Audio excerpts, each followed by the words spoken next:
Manuel Ayau was a Guatemalan engineer by training who went to school in the United States, returned to Guatemala, and tried to start his own business.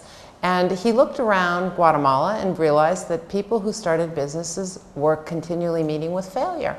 And he became interested in why it was so difficult to have a successful business in Guatemala.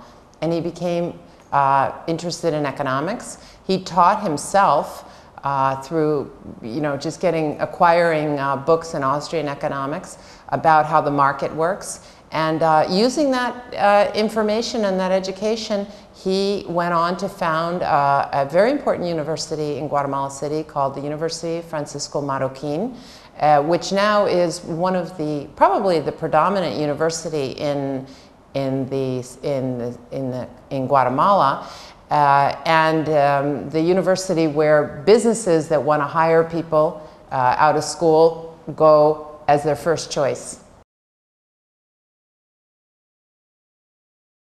The work Manuel Ayau did is so important, not just in Guatemala, but really in all the world, but particularly in the Spanish-speaking world, because he was, I think, one of the real pioneers in modern-day education in free market economics. He's the one in Guatemala and throughout the region who's, I think, most recognized for having imparted to people how important liberal economics, the freedom of an entrepreneur to be able to run a business with low taxes, low regulation, and lots of freedom of choice in order to create prosperity in a country. This wasn't something that was well recognized, I think, before Manuel really began the university and spread the gospel of the free market through the region. Those ideas are so important if Latin America is going to develop. And it's very important to Spain as well.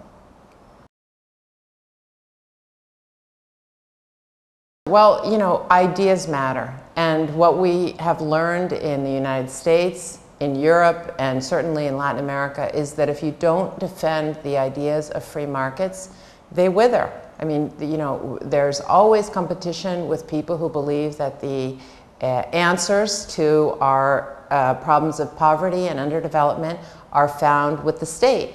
And Manuel showed very clearly through the work he did with Austrian economics that, in fact, the answers are found with the individual, with individual rights and the protection of those rights with respect to property and with respect to their own human actions.